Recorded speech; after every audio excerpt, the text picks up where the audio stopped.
Welcome to new TV Telugu. ఇప్పుడు Telangana top 10 చూద్దాం.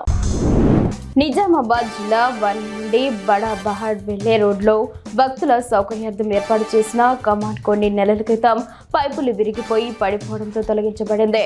దీంతో దూర ప్రాంతాల నుంచి వచ్చే భక్తులు దారి తెలియక శ్రీనగర్ వన్నీ వరకు వెళ్లి ఇబ్బందులు పడుతున్నారు. అధికారులు స్పందించి కమాండ్ ను తిరిగి ఏర్పాటు చేయాలని భక్తులు కోరుతున్నారు. కాంగ్రెస్ సీనియర్ నేత జీవన్ రెడ్డి జగిత్యాల ఎమ్మెల్యే సంజయ్ పై తీవ్ర విమర్శలు చేశారు.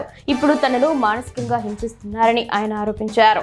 కాంగ్రెస్ వాళ్ళు అడిగితే అభివృద్ధి చేయడం లేదని, ఫిరాయింపు ఎమ్మెల్యేలు అడిగితేనే అభివృద్ధి చేస్తామని బోర్డు పెట్టుకున్నారని ప్రశ్నించారు. కాంగ్రెస్ వాళ్లకు రాజ్యం నడిపే తెలివి లేదని, ప్రతిపక్షం నుండి వచ్చిన వాడు పక్కలో బల్లెంతో పొడుస్తుంటే చూస్తూ ఊరుకోవాలని అన్నారు.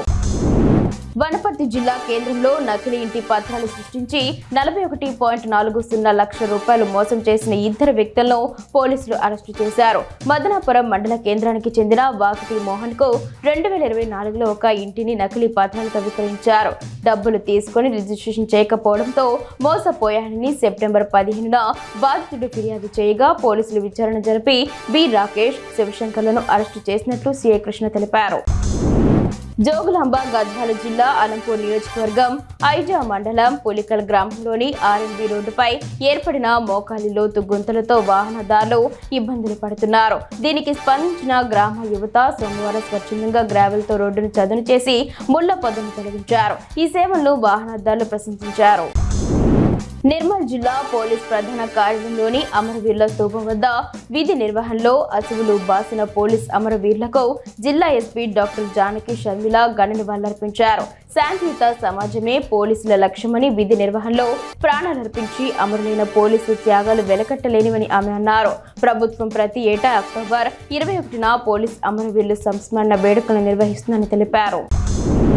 ఉదయం వరకు కామారెడ్డి జిల్లాలోని పోచారం ప్రాజెక్టులో 742 క్యూసెక్ల వరద నీరు వచ్చిందని, ఇది ప్రాజెక్టు కట్టపై నుండి మంజీరా నది ద్వారా నిజాం సాగర్ ప్రాజెక్టులోకి వెళ్తుందని ప్రాజెక్టు డిఈ షేర్ల వెంకటేశ్వర్లు తెలిపారు.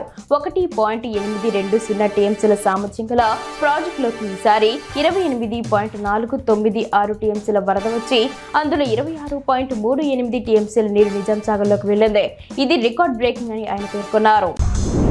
సిర్గాపూర్ శివార్లోని ఓ కోళ్ల ఫార్మ్లో రహస్యంగా పేకాట్ ఆడుతున్న 10 మందిపై కేసు నమోదు చేసినట్లు ఎస్ఐ మహేష్ తెలిపారు. విశ్వసనీయ సమాచారం మేరకు దాడి చేసి వారి నుంచి నగదు, సెల్ ఫోన్లు స్వాధీనం చేసుకున్నట్లు చెప్పారు.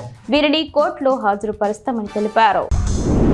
నిజామాబాద్ జిల్లా దర్పల్లి మండల కేంద్రంలో వరి కోతలు ప్రారంభమయ్యాయి.